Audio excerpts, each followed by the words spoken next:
Mr. Martin is a life member of the National Association of Black Journalists, a member of Alpha Phi Alpha Fraternity Incorporated, and a member of Sigma Pi Phi Fraternity Incorporated. He is a board member of the Education Reform Group, 50 Can. Martin, a 1987 graduate of Jack Yates High School, Magnet School of Communications, and a 1991 degree graduate of Texas A&M University, where he earned his Bachelor's of Science in Journalism. He has been awarded honorary degrees from Florida Memorial University, University of Maryland University College, Lemoyne Owen College, Lane College, and South Carolina State University. In his historic career, Martin has held pivotal roles at Chicago Defender, Savoy Magazine, and BlackAmericaWeb.com. He remains committed to empowering the Black community through informed discourse and relentless truth-telling. He resides with his wife, Reverend Jackie Hood Martin, in North Virginia and Dallas area. Ladies and gentlemen, I present to you Mr. Martin.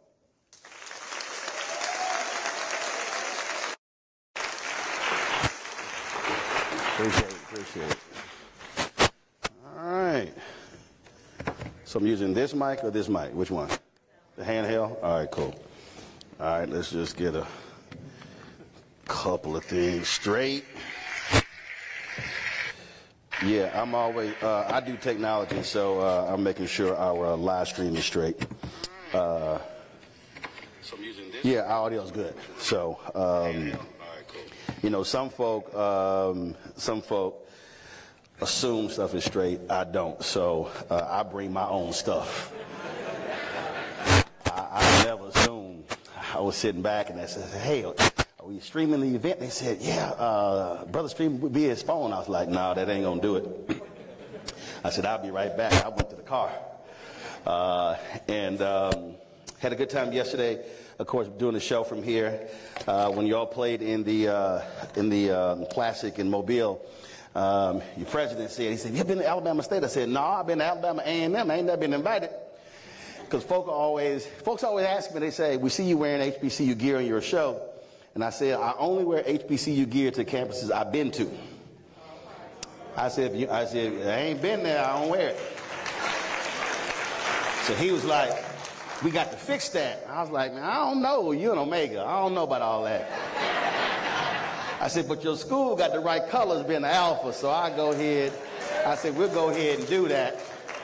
So we'll go ahead and do that. So I'm glad to be here. So, Doc, I appreciate it. Thanks for the invite. Glad to see all of you here. Homecoming week as well. And so I know it's a little crazy on campus. I know how folk get during homecoming week.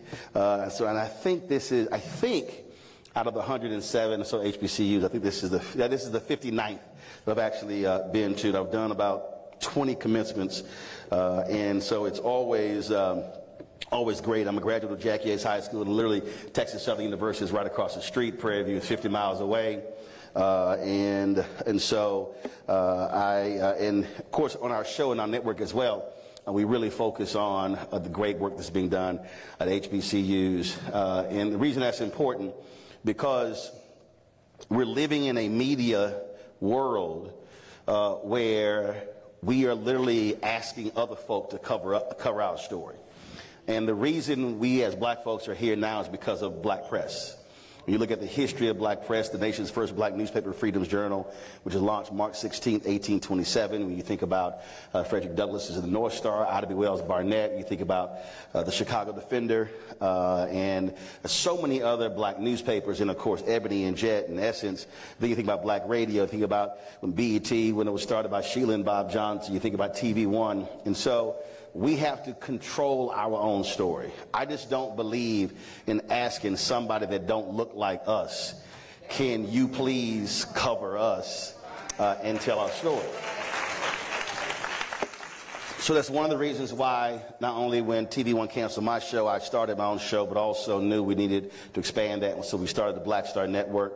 So our show launched 6 years ago on September 4th, Roland Martin Unfiltered, and then we launched the Black Star Network on September 4th, 2021. And again, I'm a firm believer that when you build it, when you focus on your folk, when you understand what your mission is, it will succeed. When we launched, we had about 157,000 YouTube subscribers. Today, we're at 1.42 million. We've been able to, and I say this as well because black-owned media doesn't get the support that we need from advertisers. We don't have millionaires and billionaires sending us checks. And in the 6 years that we've launched, we've had 31,000 of our fans, our donors, contributing in excess of $2.5 million. And so when you own it, that's why that's so important. And I'm saying all of that because every single person here, be very mindful of what you share and who you share and what you're disseminating, because you don't understand how that is being received. I told Charlamagne and DJ Envy on the Breakfast Club, I said, you have to fully respect this thing here. Because what comes out of your mouth that goes into this microphone that then goes out to the world, you don't know how it is being received. So I think about that scene from the movie Malcolm X where Elijah Muhammad gives Malcolm X a glass of water and he pours ink in it. He said, if our people are thirsty, they literally will drink this dirty cup, this dirty glass of water. But then he pours a clean glass. He said, but if you give them this glass, they still thirsty. They will still drink this. So now you got to decide, am I going to give folk a dirty glass of water? I'm going to give them a clean glass of water. That is a consciousness, that's a state of mind. And so every person here, whether you are 10, 12, 15, or whether you are up to 60, 70, 80, or even older, be very mindful of the messages that you're sending out, because you don't know how it is actually being received. I had a sister in Birmingham come up to me and she said, I'm homeschooled, and my mama made, she said, you were my history teacher. I was like, what you talking about? She said, well, my mama made me watch your show. She says, I learned history and political science from watching your show. Now imagine if I spent my time focused on reality shows, gossip, and entertainment and sports. Then what is she getting out of that? And so that's why we must be mindful of this and understand how vital this is. And so too often we overlook the power of media, and we don't even realize that when we are consuming what they keep sending to us, we're reinforcing more of that to come down the pipeline. So that's why we say, well, why do we keep seeing all these type of shows? There's a reason. Because wherever our eyeballs go, then that's where the advertising dollars go. And so we as black folks, we are America's tastemakers. We are America's trendsetters. I notice as some folks look at me right now like, okay, I understand this, but understand when you talk about culture, when you talk about music, when you talk about dancing, when you talk about, we literally drive daytime television. Upwards of 40% of all daytime television viewers are African Americans. Do realize that we watch TV more than any other group in America. The numbers are so high, they actually exceed a full-time job. We watch more than 40 hours of television a week. So now you must start saying, well, if we consume that much, then what are we consuming? Which is why when we talk about news and politics and voting, it always amazes me, folk, when stuff happens, people go, man, I didn't know that. And I then go, well, what have you been watching? What have you been listening to? And then when something then blows up, we then go, man, why we didn't know that? Because you were watching that and not watching this. I love it when somebody goes on my Instagram page and they go, I wish you would talk about this. And I would go, 2 weeks ago. Well, I ain't see you bring this up last night. Because, see, they're looking for the post on the Instagram page when I'm like, no, I had a 45-minute conversation last night. That's why so many of us are operating in this weird fog. I was talking to a group of millennial and Gen Z folks, and they were complaining about, man, all these old folks running and I'm sick, Biden too old, and Trump too old, and I wish all these old folks would just go sit down. And I then said, let me ask y'all a question. I said, who's the largest group of people right now in America? They were like, millennials and Gen Z. I said, right. I said, who votes the highest? They looked at me like I was crazy. I said, people 65 and older. They were like, what? I was like, yeah. As a matter of fact, it was a few years ago, Congressman Jesse Jackson Jr., he was telling me this story. It was a group of folk who came to him with some young folk, and they said, man, if you don't do this, we're going to throw you out. He said, every single one of y'all can go to hell. They were like, what? He said, you see that building right there? It was a high rise. He said, in that building is a bunch of old people. He said, come election day, they're going to be in their walkers, in their chairs, and they're going to turn out. He said, the day you vote like they do is the day I will listen to you. Now, I know some folk right now going, man, why he had to be so cold? Because what he was trying to get them to understand is, if you do not use your power, then no one will listen to you. Tweeting and posting ain't power. Voting is power. Now, voting by itself is not power. Voting is the end of one process and the beginning of another. 2008, when black folks voted in record numbers for the election of then Senator Barack Obama. I was on Monique's BET show. I did Wanda Sykes' show that was on Fox, and they were like, well, we did our part. I'm like, no, you didn't. I said, the election's not over. Now, what do you do now? They said, well, I don't understand. What do you mean? I said, well, you now got to show up to the city council meeting, the school board meeting, the county commissioners meeting, to the state capitol, to Congress. I said, because you got to push folk to now do what they promised they were going to do. And they said, I said, understand. I understand this because my parents were co-founders of a civic club. And I witnessed this when I was 8, 9, and 10 years old. I remember speaking before the city council when I was in the 10th grade. I remember challenging a city council member at our Catholic Church bazaar. And I was hitting him with so many questions. He literally looked like, who little kid is this? Because I was wearing his ass out. Because they were having city budget cuts, and they were looking at cutting, they were closing down parks and pools and things along those lines, and that was a lifeline for us. And so I was literally challenging him on those very things. Now, mind you, if my daddy did not watch the news as much as he did, then I wouldn't be able to ask those questions, which means that in order to be able to challenge an elected official, I got to be informed on what the very issues are, so that when they lie to me, I can then correct the lie like, no, that ain't true. See, we got a lot of folk who react. Young, middle-aged, old. Folk, you ask somebody like, man, Democrats ain't done nothing. Okay, define nothing. I'll ask somebody, I was like, they say, well, stuff got to change. Okay, what? Well, man, I don't know, just stuff. Okay, can you define stuff? When I come up to people and they start complaining, I ask them, I say, what are the 3 things you care about the most? I force them to have to answer that question. Because I don't listen to, I can't listen to all that. I can't listen to generalities.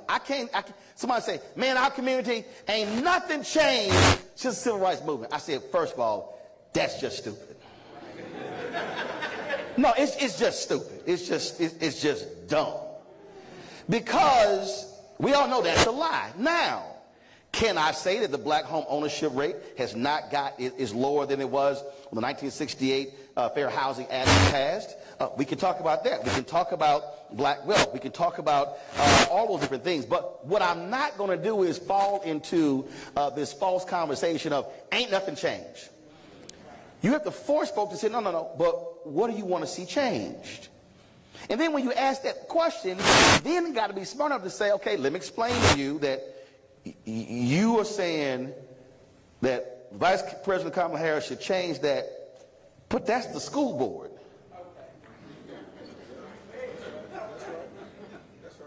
Okay, so you said, man, I'm tired of these potholes. Are you living in the city or is that county? Then they look at you like, I mean, what you mean? Then I go, okay, who is your council member? They can't name it. I would challenge, I mean, this is not trying to embarrass anybody, but every person in here should be right now, who is my council? I'm telling you right now, if I started polling folk individually in this room right now, it'd be some really embarrassed folk. They'd be like, can you turn the camera off? Because people literally don't know who their council member is, their county commissioner, who their school board member is, who their member of Congress is, who their state rep and state senate. And so now we don't even know who to go to when there's a problem. We also don't even understand how these things are connected. A number of years ago, a brother in our chapter at Texas A&M and a sister who was AKA Texas A&M, they were kidnapped. They were at a party of frat brothers and sorority sisters. They were out of college. They were in Dallas. They get kidnapped, taken out to a field. Two brothers, one older and a brother who was under 18, driven out to the field, forced them to lie down in the field, both shot in the back of the head. Two amazing students. Reginald Broadus and Crystal, two amazing students, just amazing people. And so we're shocked and we're stunned, and folks are crying and upset and planning the funeral. And I'm sitting here, again, I'm going, okay, have the folks been caught? No, they haven't been caught. Well, what's the police agency? Well, it's the DeSoto Police Department, because it took place, they were taken from a party in Dallas, but their bodies were found in DeSoto. And so I'm sitting here going, okay, whose car was taken? Was one of their cars. Immediately I said, that's a federal carjacking. That's carjacking. Carjacking is a federal crime. Federal crimes are investigated by the FBI. So what I then did was, I then reached out to the first black student body president of Texas A&M, Fred McClure. I said, Fred used to work in the Bush White House.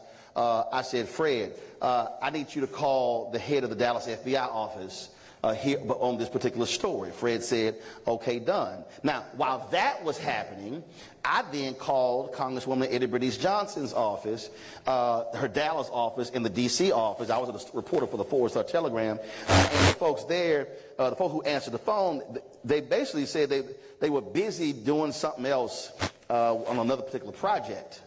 And I was like, excuse me? I said, okay, now mind you, I want y'all to listen to black member of Congress. Crystal lived in the congressional district of Dick Armey, one of the Tea Party founders, white, conservative, Republican. But she still lived in the district, which means she's a constituent. So I call his office too. This is who I am. This is why I'm calling. Explain the whole deal. In 24 hours, they hit me back. 2 FBI agents assigned to the case. Now follow me here, because some people missed what I said. I didn't get caught up in the fact that Reginald lived in the district of Congresswoman Eddie Bernice Johnson, who's black. I didn't get the answer that I needed. Crystal lived in the district of a hard right-wing Republican. I still called, because politics is about constituency. And so, jumped on it. Folks were arrested the day before the funeral. They were still sending me letters 6 months after they had been arrested as follow-up. That's how politics works. And so when I say how we understand who you represent, you actually might be living in a district and represented by a white Republican. But you are still a constituent, just like somebody black is, of a black politician.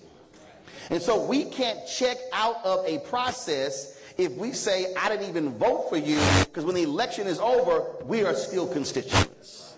Which means that when y'all go to the state capitol,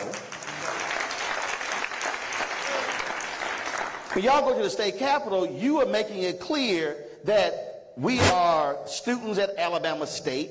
This is a state institution, and so the folk who should be fighting for Alabama State should not just be black members of the Alabama legislature. You got to be willing to challenge white politicians at the state capitol who are Republican and call them out by saying, no, y'all should have the same attention to Alabama State as y'all have to the University of Alabama, as you have to Auburn, as you have to, see, it's the same.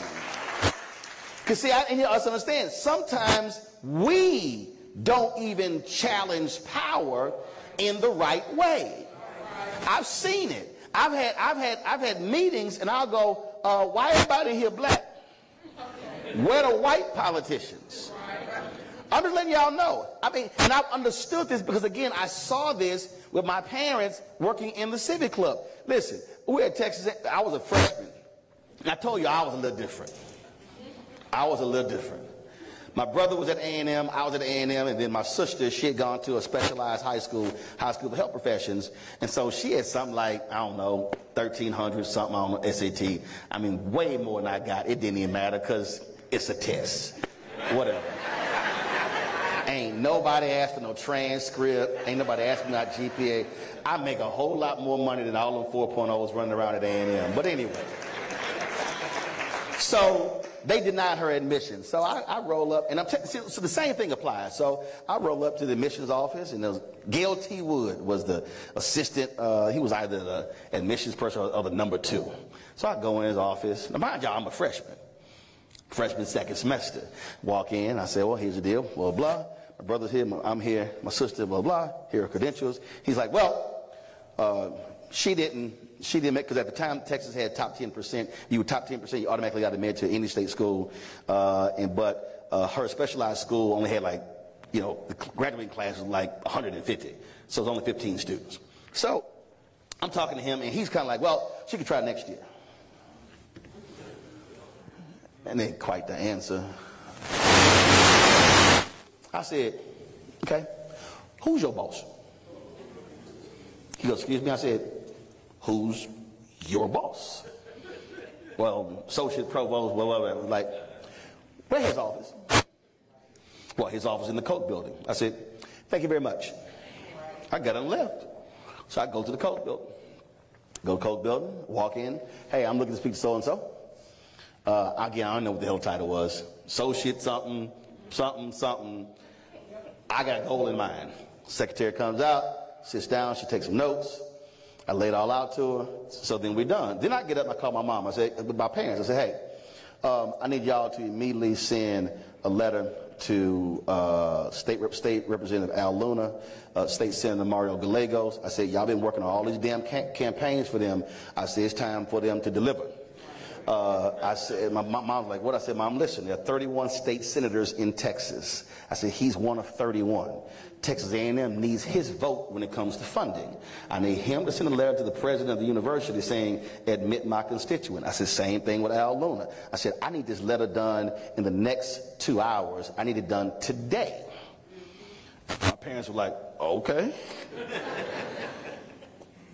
Next morning, about 9:30 in the morning, I get a phone call. Hi, Mr. Martin, this is so-and-so from the Associate Provost's office. Your sister's been admitted. I was like, appreciate that. I went back to sleep. Now understand, that's politics. State school, state senator, state rep. Mom and Daddy worked on phone banks, put up signs, worked on all these campaigns, and now I need y'all to do something for my child. That's politics.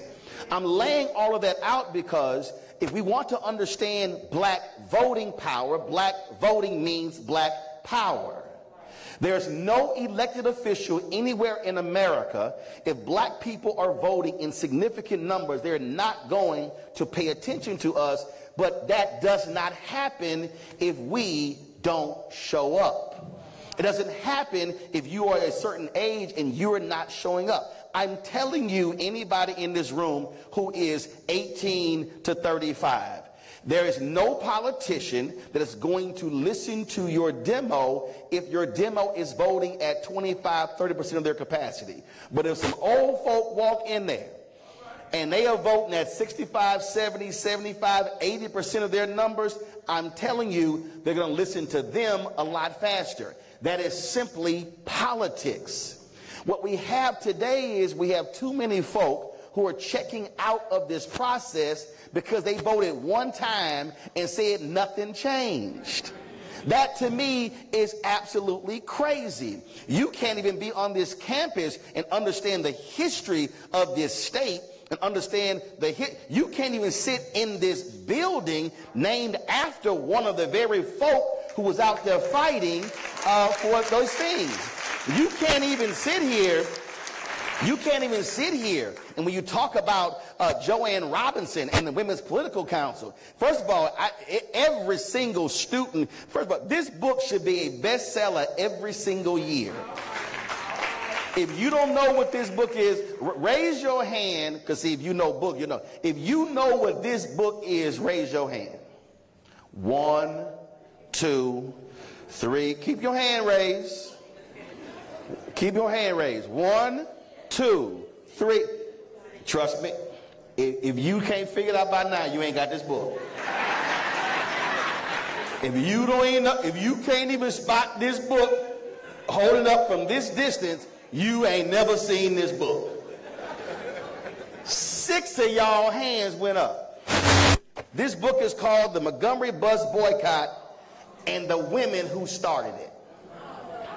The memoir of Joanne Gibson Robinson. Some of y'all going, yeah, you ain't got this book. Stop it. Stop it. Stop it. Now, every person should have a copy of this book because this sister was a professor at this school. The leaflets they passed out were mimeographed where? Right here. Say it again? Council? No. Folk know the story, but don't know her story.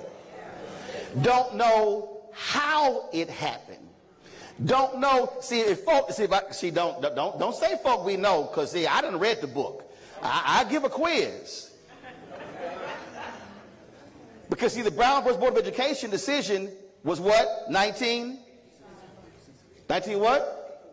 54? A few days after the decision, she wrote a letter to the bus company saying, y'all need to integrate. See, most folk only think about what happened in 1955. I'm saying all of that because Montgomery bus boycott don't happen without the Women's Political Council, without a group of people who were organized and mobilized. That's how it actually happened. If you actually read the story in terms of how they did it and how they sat here and mimeographed some 50,000+ copies, and then how they called different people and how it was disseminated, nobody white in the whole city knew. That don't happen unless they're mobilized, organized, and they have influence. And so that's why I'm saying why you have to know the story, because too many of us are consumed with the end result. We talk about the Montgomery bus boycott, 382 days, but it was actually a one-day boycott. It wasn't supposed to be 382 days. We don't want to talk about the strategy behind it. Why am I unpacking it this way? Because you cannot revel in the march, in the protest, and not talk about how it was conceived, how it was created, how it was built, how it was organized. The same thing when it comes to voting. We have to be thinking totally different, because the decisions that we're making today with voting have implications that last 30, 40, 50, 60, 70, 100 years. We're right now on the precipice of a presidential election. And there are people who are mad. Now, people, I've had folks sit mad and talking about, look, I ain't voting 2016. I said, so if you didn't vote in 2016, but you mad about Supreme Court decisions, then you should be cussing yourself out. I said, because had Hillary won in 2016 and not Trump, you would have 3 different types of Supreme Court justices on the Supreme Court. If again, I'm going to go back to 2008. Black people voted in massive numbers for Obama, but many folk didn't come back in 2010. What happened in 2010? State legislation flipped. Put in place. Shelby v. Holder lawsuit. Shelby. What state? Alabama. That completely, so the impact of voter suppression today traces back to Shelby v. Holder, which traces back to how we voted in 2010 and not showing up. Black folks voted in record numbers in North Carolina. Obama wins North Carolina by 14,100 votes. Republicans come back and change the law in 2010. They said, no, we can't have that. That's how Moral Mondays came about with Reverend William Barber. So what I'm unpacking here is that we have to understand taking off any election is nonsensical, because every decision is being impacted. If you skip a school board election, then they have a new board and they have a bond election. That bond election is about building new schools, building infrastructure. And so if you want certain things in your neighborhood, but it's not in the bond election, then they don't come to your neighborhood. See, some of y'all don't understand what I'm talking about. The school board election directly applies to the bond election. And so now, infrastructure. We start talking about, man, we want better water. That's infrastructure. Who's voting on infrastructure? Who controls the county or the city? Also state. All of these things are tied. And so we have to be having different conversations with folks when we talk about elections. And so we can't just say, man, you got to vote. I can't get somebody to vote unless they're registered. I can't get somebody registered unless they understand how all of these things work together.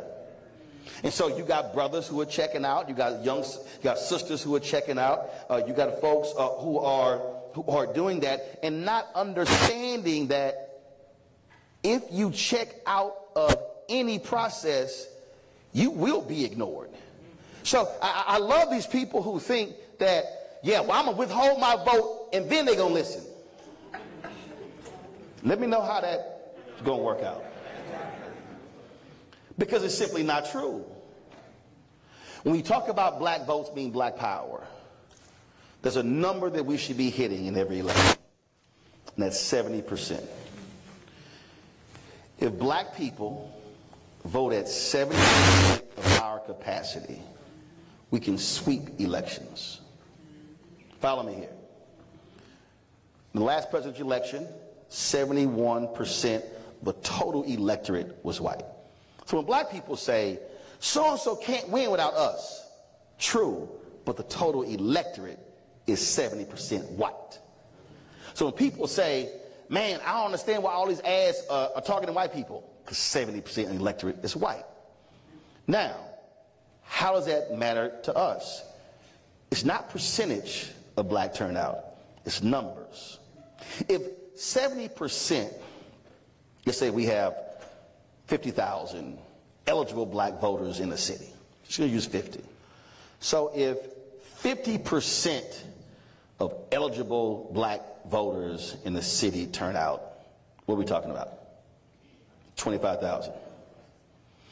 If we start talking about 70% of eligible black voters, different number. See, everybody keeps saying, well, this person, she's going to get 83% of the black vote. No. The question is, how many people? It still might be 83, it still might be 85, but what's the turnout number? When Harold Washington was elected the first black mayor of Chicago, 85% of all eligible black people voted. 85%. That number, you do not come near that number unless you start talking about the first elections that took place in Alabama and Mississippi after the 1965 Voting Rights Act. That's how he won. Because white folks in Chicago were so racist that they voted for a Republican in Chicago. They did not want to see a black man. He needed every single one of those 85% for him to be elected mayor of Chicago. When we talk about the numbers, so what's happening in many of our cities, cities that are majority black, how could Ferguson, Missouri, be 67% black and not have black folks on the city council? How could a city, they got their first black mayor after Michael Brown's death. It was a 67% black city. But turnout was around 25–30%. I can go across the country and show you the data. So we have to understand that if we want to change our communities, we've got to be driving people to understand what the issues are and realize how to maximize the power that's sitting in our hands. And even in this state, with its rich history, there is no reason why there should be any black community in the state of Alabama that does not have minimum 70% turnout of eligible black voters. Not one. So that means that what we must be doing is not just focusing on even on the presidential election. There's an election every single year. And we hear the phrase, this is the most important election of our lifetime. That literally applies to every single election. So that means that if you are actually committed, you should be saying, I'm voting in the presidential election, I'm voting in the city election, I'm voting in the county election. If they got a water district, I'm voting in it. If they got the DA's race, judicial races, because when we check out, we literally are leaving our power at home and it's in the control of somebody else. When I say black votes mean black power, y'all understand how basic it is?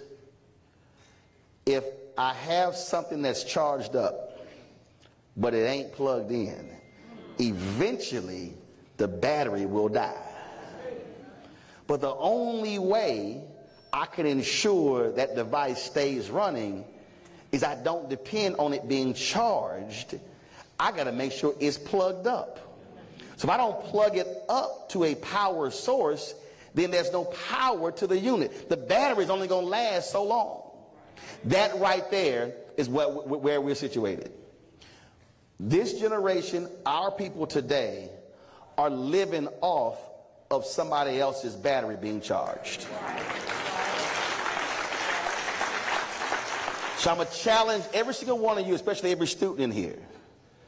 30 years from now, your homecoming speaker should not be talking about what Joanne Robinson and Ralph Abernathy and Fred Shuttlesworth and what Dr. King and others did. If they are talking about what they did 30 years from now, that means you did not do your job. That's how you must be thinking. How do you change the course of history? You got to be a willing participant in the changing of the course of history. And I know there's somebody listening to me saying, yeah, man, but I'm busy and I got this and I got a job and I got kids and I'm just trying to graduate and all of that. Y'all know how many HBCU students left their schools to join the movement who didn't graduate? Presidents literally threatened them with expulsion, but they were so committed to the cause that they did it anyway. I'm not telling you to leave. What I'm saying is, even in your present capacity as a student, you can be a change agent when it comes to our political power. But it only is going to happen if you decide to plug into the right source, get involved, and actually say, what are our voting numbers on this campus? How many eligible voters? First of all, are you registered? Who's actually, of the students here, who's registered here or at home? If you're registered here, raise your hand. All right, put your hand down. If you're registered at home, raise your hand. Okay? So your deal is, now you're sitting here saying, if I'm going out, every single student that's in this room should say, when I leave here, I'm going to commit myself to reach 25 of my peers and ask them that question. First, are you registered? 2, have you checked your status at iwillvote.com because of vote purge? And then 3, are you going to vote? And if they say, I'm not going to vote, then you say, give me. So you're going to play Phil Donahue and if folk got questions? All right, so first of all, we got ground rules. We don't need you holding the mic. He got it. So keep your hands to your side or put them behind your back, but don't touch that microphone or he got permission to smack your hand with the mic. All right? All right, who got the first question? No, it's not. No, it's not. I have a hand in a heartbeat. I don't have a question. I have. Okay, you got to sit down. Okay, go ahead. I was on the school board in 2020, and your office called me. Yep, you did my show. I was on your show, and we talked a lot about the race issues and how our schools were suffering from that. We got the #1 pick of the school board superintendent after we talked. Our tax increase made a difference. Our superintendent, the current board, unfortunately, got rid of him last Monday. And we are working hard to replace those board members now. I cannot serve anymore because I was on president. And I'm going to tell you what, voting does make a difference. Yep. We've got to get rid of people, black and white, that continue to serve on our school board that are bringing us down.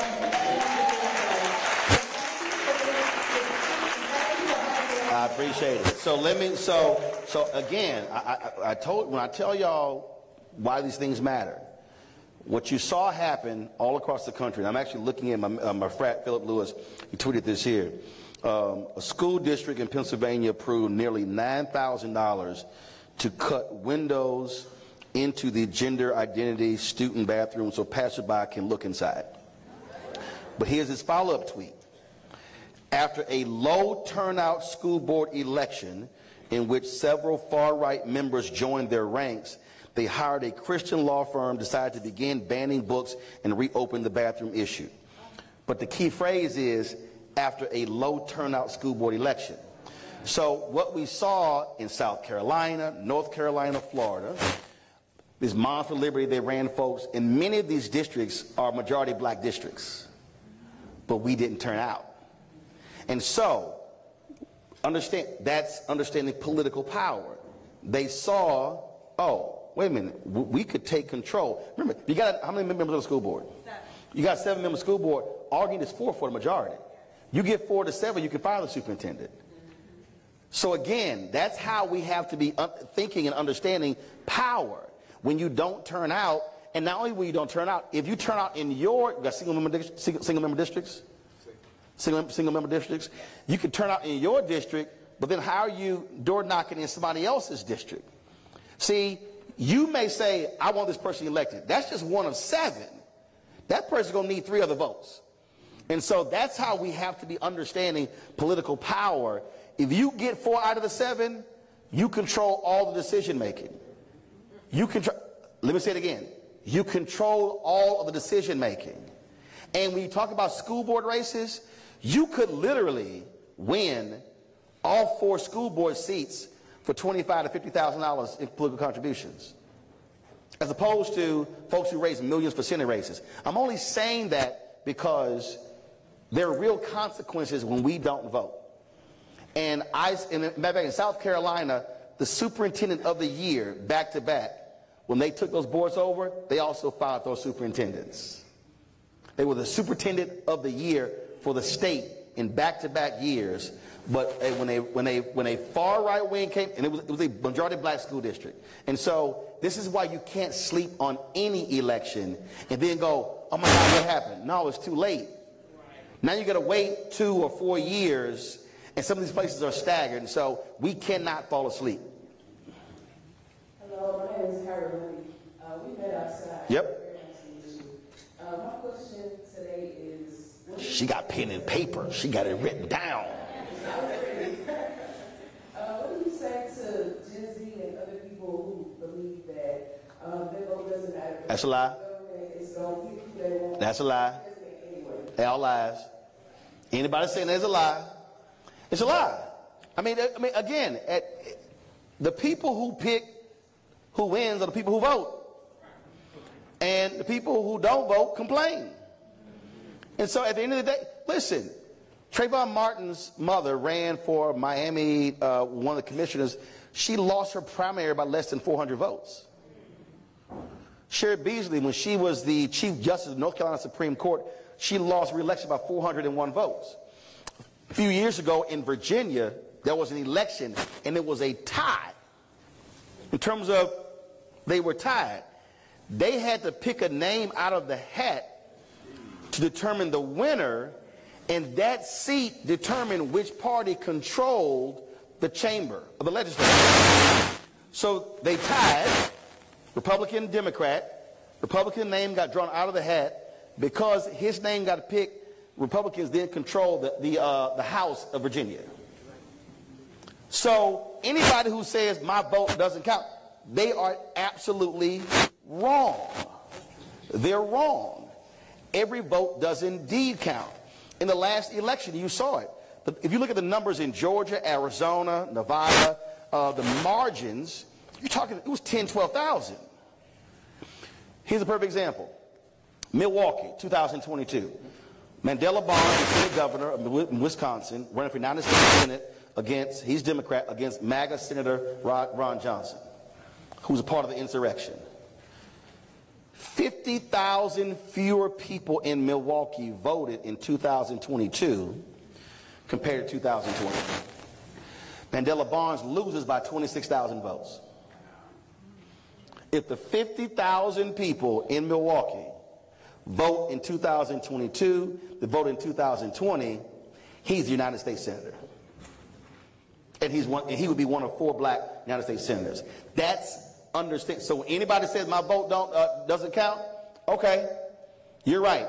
When you sit at home, it doesn't count. When you don't use it, it doesn't count. And so we have to walk people through those things to get them to understand that elections have been decided by literally 1, 2, 3, 10, 15 votes. That's how real this is. Question.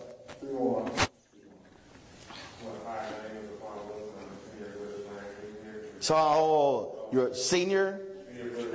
Got it.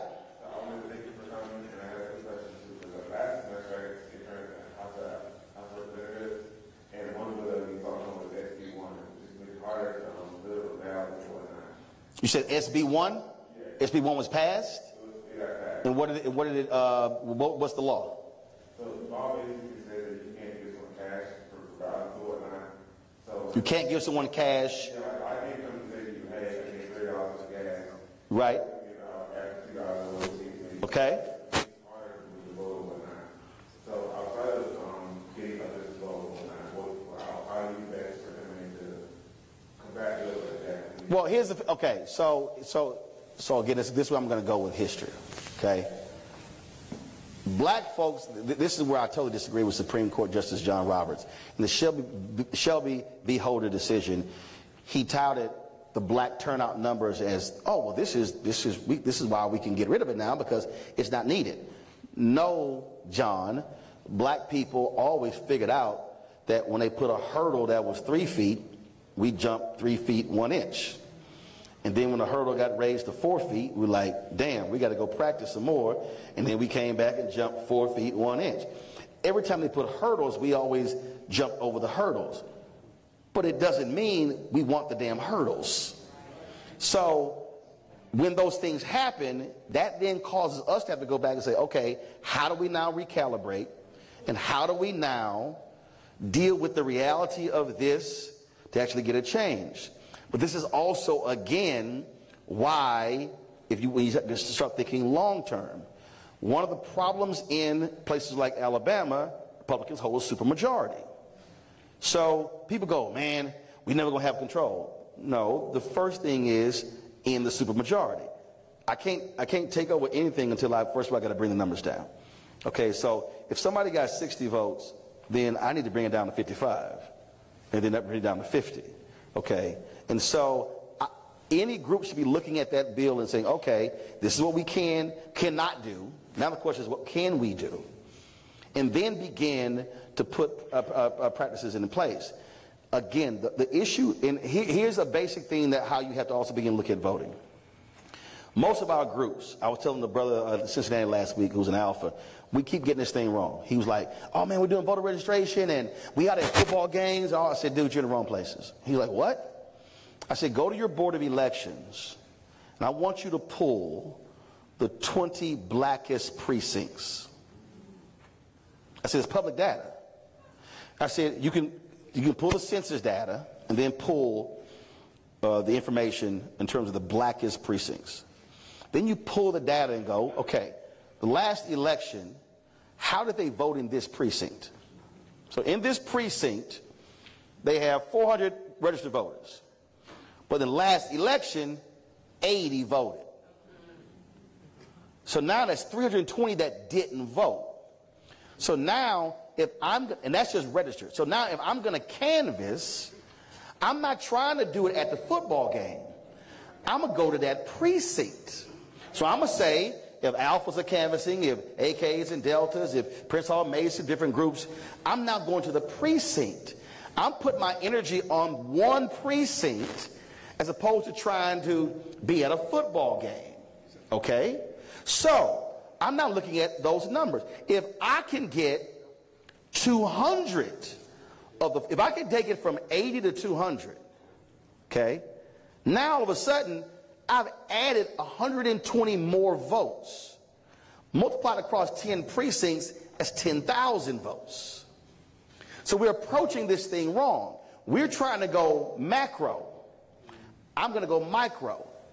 That's how I actually built my show. Everybody was like, man, you should be doing this. We ain't doing all that.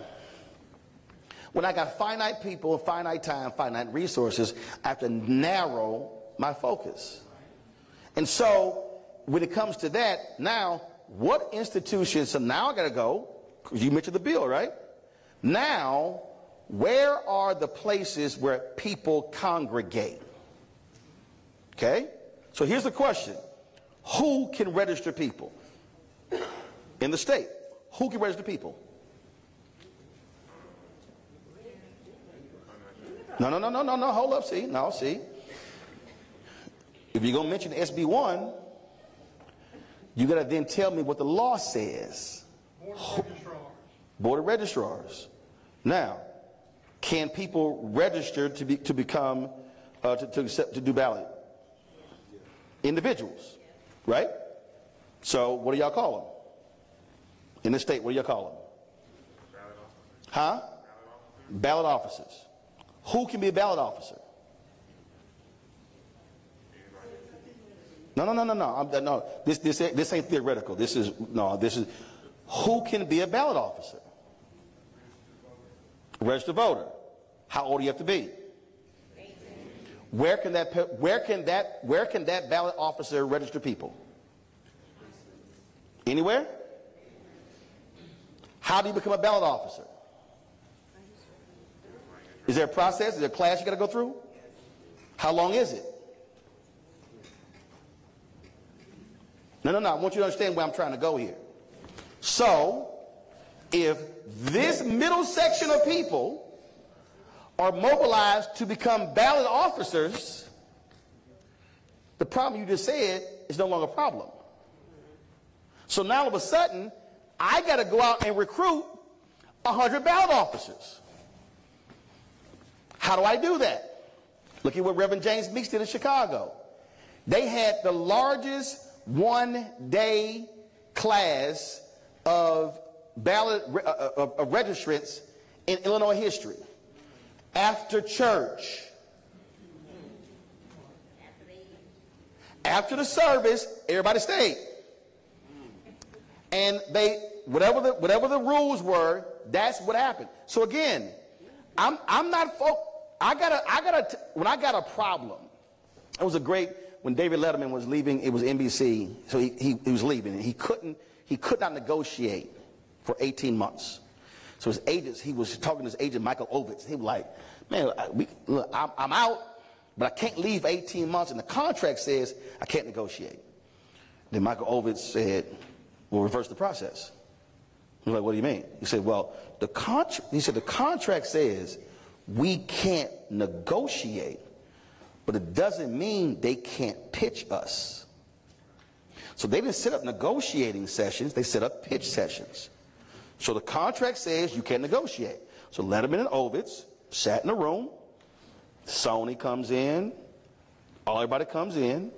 They pitch. This is what we're pitching to you, David. When they got done, they went, thank you very much. Then they saw what they were offering. The next person came in. They reversed the process. So the day after I'm mad, the bill got passed, I'm now studying the bill to now see what can we do. If the problem that I have is I don't have enough people registering folks who have gone through the process, I'm going to go recruit them. And I'm going to go get 200 or 50 or 100. I'm going to do that. I'm going to use their rules against them. So what I'm saying is, don't get mad at the law, flip the law, turn it on them, and then come back and change the law. That's how you do it. Go. Good afternoon. My name is Alan Jacob, third on the senior finance man. I want to thank you for coming to talk to us. I just had a question. What is some advice you would give a young student leader that wants to potentially pursue a career in politics? First of all, why? No. There are people who need to be in public service, but you got to answer the question why you want to be in public service. Do you actually want to serve the public? Why? A lot of people don't answer the why. A lot of people, listen, young folks come up to me and they say, man, I want to do what you do. I go, but do you want to do what I do? They look at me like I'm crazy. So I then say, so when you say you want to do what I do, does that mean you want to be recognized? That means you want to take selfies in airports? Does that mean you want to be on first name basis and have all top entertainers and others, their phone numbers in your phone? But do you want to do what I do? See, there are folks who say, I want to do what you do. Okay, but would you set up your own camera? You want to do what I do? Do you actually want to do what I do? Do you want to do the work? And so if there's somebody who says, I want to be in politics, okay, what are you doing right now on the campus? What are you doing right now, not just even amongst the students, but also there are public policy issues that you have to deal with on the campus. Now, how am I communicating with people? How am I being of service to people? When you're talking to folks, Ella Baker, one of the greatest organizers in American history, told her SNCC workers, when you go talk to those sharecroppers in Alabama, Mississippi, take your college clothes off and put your overalls on and go to them and say, I'm not here to tell you what you need. I'm here to ask you, how can I be of assistance? That's the mistake that people make when it comes to politics. Secondly, they also don't understand networking. If you're a student right here at Alabama State and you're not building relationships with your fellow students, but you want to go into politics, you're going to fail. When Randall Woodford ran for mayor of Birmingham, do you know what two groups that he leaned on to raise money for his campaign? Morehouse graduates and alphas. He understood coalition building. And so that's understanding public service. Too many folk want the spotlight of public service, but not the work of public service. I'll close with this here. Sheila Jackson Lee, Congresswoman of Houston, she just died. Doc, she worked the district. The relationships, that's how stuff got done, because she was able to make those sort of phone calls, the relationships. And that's the thing that people don't understand. Listen, ever since I graduated, people have been approaching me. I've been approached the last 30 plus years to run for public office. I will never run for office because my gifting is exactly where I'm at. I had a member of Congress ask me the other day, hey, if Kamala Harris wins, would you work for the administration? I was like, oh, hell no. I said, one, I ain't taking a pay cut. But I was joking. I said, but no. I said, I am more effective where I am because I can't say what needs to be said if I was on the inside. But here, my social media following is 4.5 million. It's broader than that. We did 20 million views last month alone. So I am more effective where I am. So it's understanding. And then the last point when you say, I want to go into politics. Remember, those who are elected is politics. Those who work for them is also politics. And so a lot of folk, they want to be the elected person. They don't want to be the staff person. And so that's also what you have to decide. Everybody can't be a head coach. Somebody got to coach the offensive line. Somebody got to coach the defensive backs. But everybody can't be a head coach. And you can be a great defensive back coach, don't mean you head coach material. And that's also what people actually have to learn. The greatest thing is to understand what your gifting is. And if your gifting is not being the person out front, your gifting is not being the person who is the leader, but I guarantee you, you cannot show me. Senator Ted Kennedy was one of the most brilliant politicians ever because he had the best staff on Capitol Hill. But that's also politics. Last question. Last question, right? Last question. Got it. We have another part. And I want to recognize we have the students from Barron Cross High School. Yep.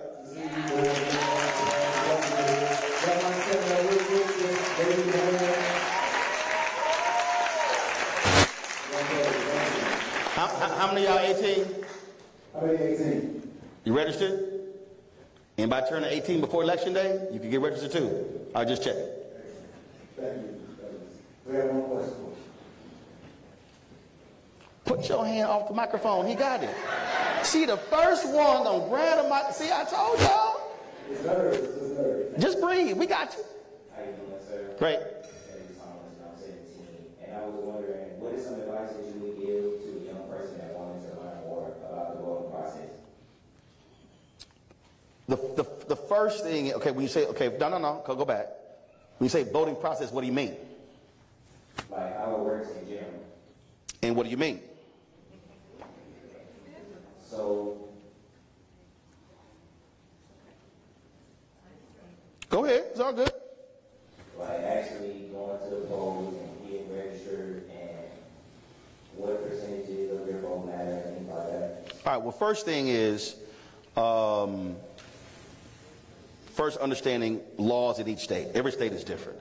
So some states have early voting, some don't. Some states have same-day registration, some don't. So depending on your state, the first thing is, what is the registration deadline? That's first. Registration deadline in your state. There's a deadline for every election, and it actually changes depending upon the election. So for the November election, what's the deadline in Alabama? October 21st. So you've got 18 days to register. Now, if a person wants to vote after the 21st and they ain't registered, they SOL, because you don't have same-day registration, right? Okay, do you have early voting? You don't have early voting. Okay, so now, you don't have early voting like some other states, so now everything is focused on same-day voting. Now, after this election, then it comes, what's the next election? Whether it's school board, whether it's city or whatever, same thing. What are the deadlines? When is the primary? When is the general election? So all that stuff goes into it. But the thing that also still stands out is how do you then get the information? So remember I said the election is the end of one process at the beginning. The greatest mistake that we make, and I guarantee you everybody in this room already has this. Raise your hand if you are part of a text group, WhatsApp group, Signal group, whatever, and y'all talk about the election. Raise your hand. Okay? I guarantee you, when the election is over, most folks stop. So the mistake that we keep making is we put so much energy into organizing and mobilizing around the November election Then when it's over, we abandon the infrastructure. As opposed to when the election is over, now you still text, you still message. Hey, here's what's coming up. Here's what's happening. All right, this is when the new Congress gets sworn in. When does the legislature meet? February. Okay, so when is Alabama legislature meets in February? Okay, so if you're a high school student and you're college students, the legislature is meeting in February, y'all should be asking your governmental affairs people and your president, what is Alabama State's agenda for the next legislature? Y'all follow me? So we know what's happening in Congress. They get sworn in January. Inauguration day is going to be January 20th. But now your deal's got to be, okay, what is our school trying to get from the legislature? Okay, what is the school district in Montgomery trying to get from the legislature? So you have to keep the same infrastructure in place and now build upon that. Last thing here. If you have rallies, I'm so sick of black people having rallies and protests and you don't collect data. So if 300 people show up to a protest, how are you not collecting the data on who the hell the 300 are? Because if the protest is about something with the school district, I need to collect the data so when it's time to go to the school board meeting, I can then send a mass text message or an email to say, hey, y'all show up at the protest. We need to be showing up to the school board meeting on this very issue. The mistake that we continue to make is we put so much energy into the one election, but we don't.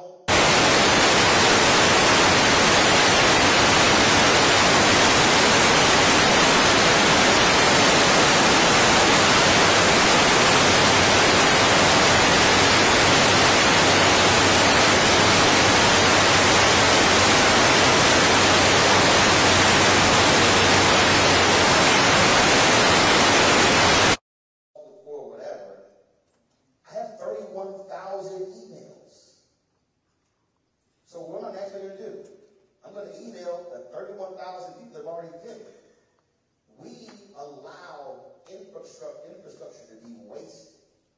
And so you should be in the data collection business of like-minded people.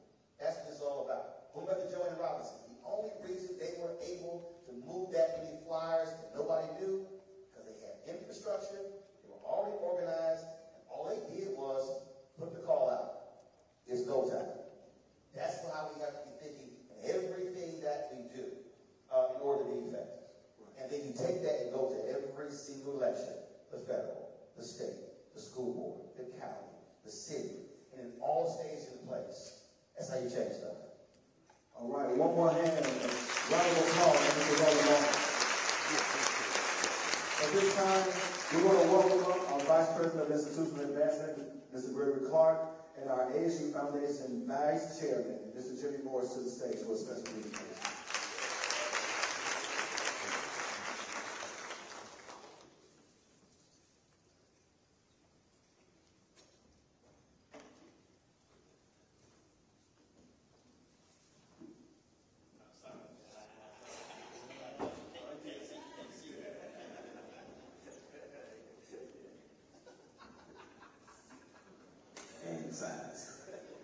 So, Brother Martin, so thank you so much for coming, and certainly we want to give you a gift on behalf of the brothers of Alpha Phi Alpha and Jimmy. All right, thank you for being here and sharing that knowledge with us today. On behalf of Alpha Upsilon Lambda chapter here in Montgomery, we would like to present you with this token. It was specially made by one of our members, Senator McMillan, with your information, and when you cross over to Texas A&M.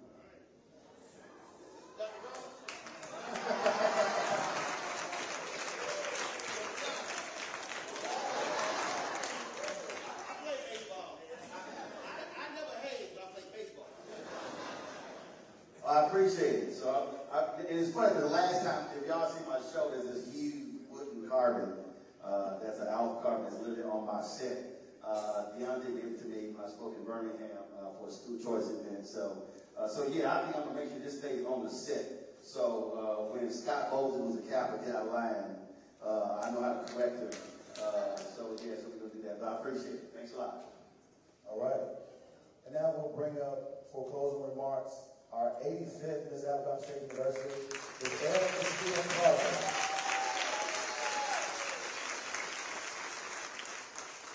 She got the iPad, she did all this stuff written out.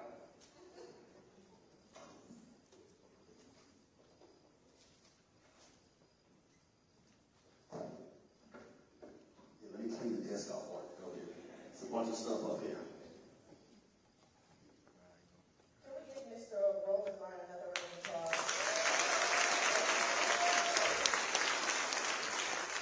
Greetings, everyone. It's an absolute honor to stand before you all today. My name is Erin Christina Carter, and I currently serve as the 85th Miss Alabama State University. I'm a dance major hailing from the charm city of Baltimore, Maryland.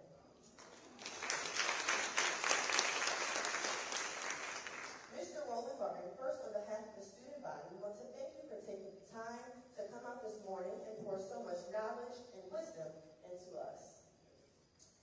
Mr. Martin, today I'm walking away with 5 things because I know you emphasize how important my generation needs to be more engaged in today's world. Number 1, we have to control our own stories. As African Americans, we need to take the time to come together as one and write our own story and not let people assume.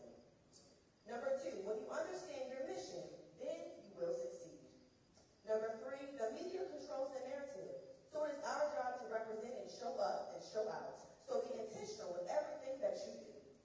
Number 4, be very mindful of what you share, who you share, what you say, because you don't know how it's being received. And number 5, if you do not use your power, then no one will listen to you.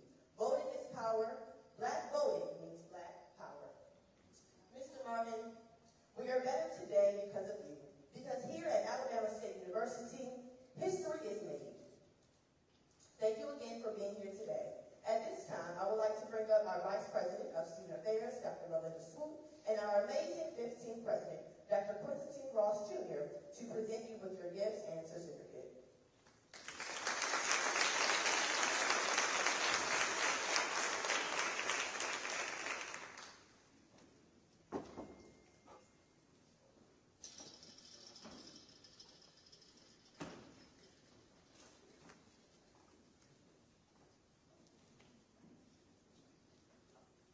Roland Martin, thank you very much for coming to speak to our students for the Leadership Excellence and Development Speaker Series on this day, October 3rd, 2024. You blessed our students, you blessed our alumni, and you blessed our community. Thank you for your service.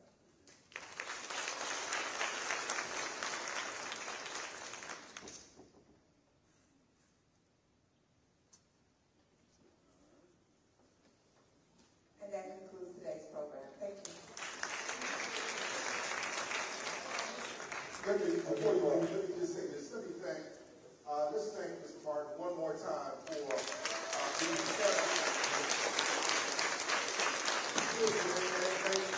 before you leave, Mr. Martin, you answered this question. The young lady asked about a whole county.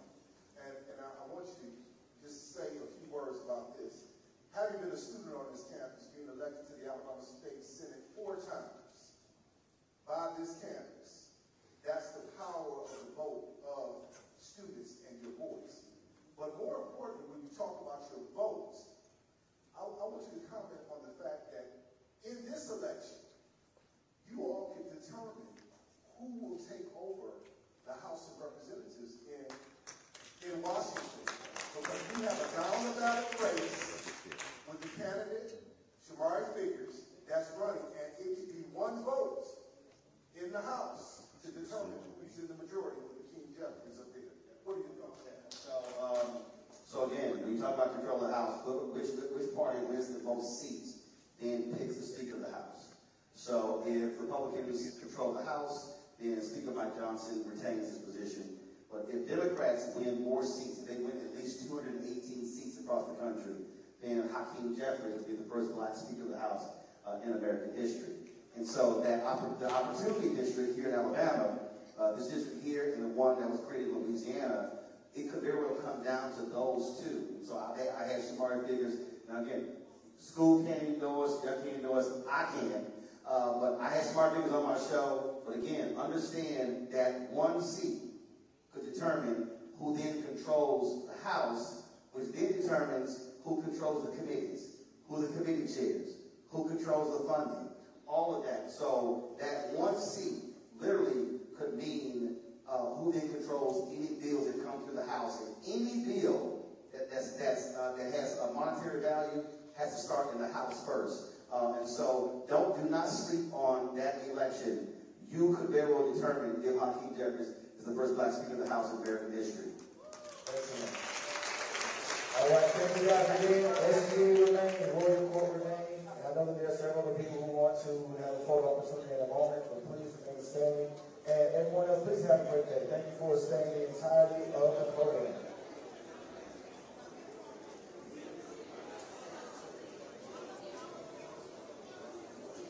Let's start with our SGA, please, to the stage. SGA. Board of Trustee members.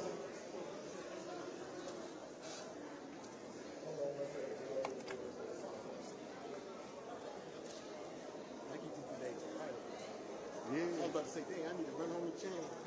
They something. But it's stuff overlapping each other. Yeah, it's just ridiculous. What's going on, man?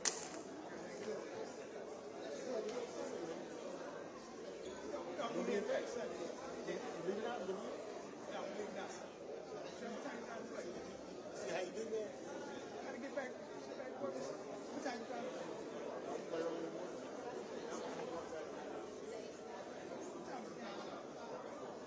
Game, right? Yeah.